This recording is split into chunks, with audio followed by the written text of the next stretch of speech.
Boxplot o también llamado gráfico de caja bigotes. En este tipo de gráfico podemos observar ciertas características de un conjunto de datos ordenados. El gráfico se construye a partir de una caja que contiene el 50% de los datos centrales. Esa caja está delimitada por el cuartil 1 y el cuartil 3. A partir de estos dos valores, a partir de estas dos medidas de posición, se calcula una nueva medida de variabilidad que se llama el rango intercuartílico. También se indica la posición de la mediana. A partir del rango intercuartílico se establecen dos límites, dos primeros límites.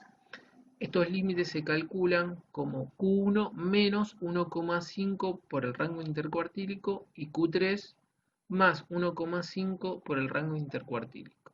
Los valores que caen por fuera de estos límites se los llama atípicos o inusuales. También se los conoce con el nombre de outliers.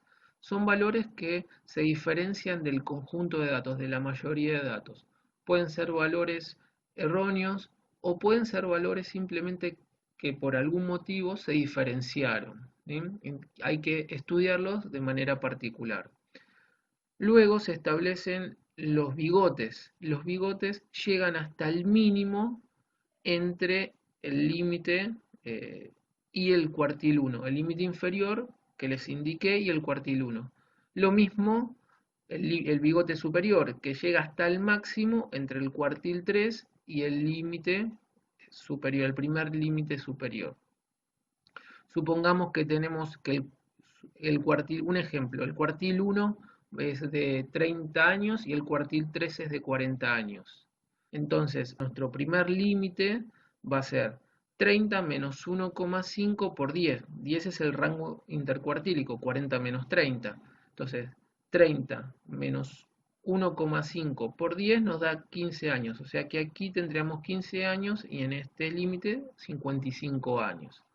Si nosotros en el conjunto ordenado de datos tenemos un dato que es 18, entonces el bigote va a llegar hasta el 18. Supongamos que entre 18 y 15 no tenemos nada, ¿no? Supongamos que este dato es 14 y el que le sigue es 18. Entonces el bigote va a llegar hasta 18 años. ¿Sí? Va a llegar hasta el mínimo entre el límite y el cuartil 1. Y lo mismo sucede para el bigote superior.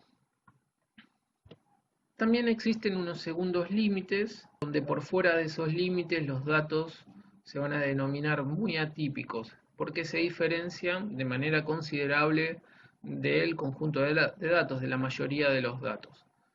En resumen, este es un gráfico que se utiliza bastante, donde se observa si la muestra es homogénea, es heterogénea, se detectan estos datos atípicos, se observa si la mayoría de los datos caen en un extremo, caen en el otro, caen en el centro del conjunto de datos. Como les digo, es un gráfico muy utilizado. Un ejemplo de dónde utilizar este tipo de gráficos o cómo utilizarlo, en este caso usamos para comparar la velocidad del viento entre diferentes puntos cardinales. Esto de una base de vientos medidas en la provincia de Neuquén. Entonces, a simple vista podemos extraer mucha información. Podemos comparar las diferentes medidas de posición, como ser el cuartil 1, el cuartil 3 y la mediana de las velocidades de los vientos entre los diferentes puntos cardinales. Podemos observar si las muestras son homogéneas o heterogéneas. También podemos ver los puntos atípicos que hay en cada punto cardinal, la variabilidad entre puntos cardinales. Si observamos el noroeste, es el punto cardinal de mayor variabilidad con respecto a los demás. En este caso podemos ver que en el este la variabilidad es mucho menor que en el oeste. En los puntos o los gráficos de boxplot en el oeste son más heterogéneos, tienen mayor amplitud, las cajas son más grandes y los bigotes se extienden más.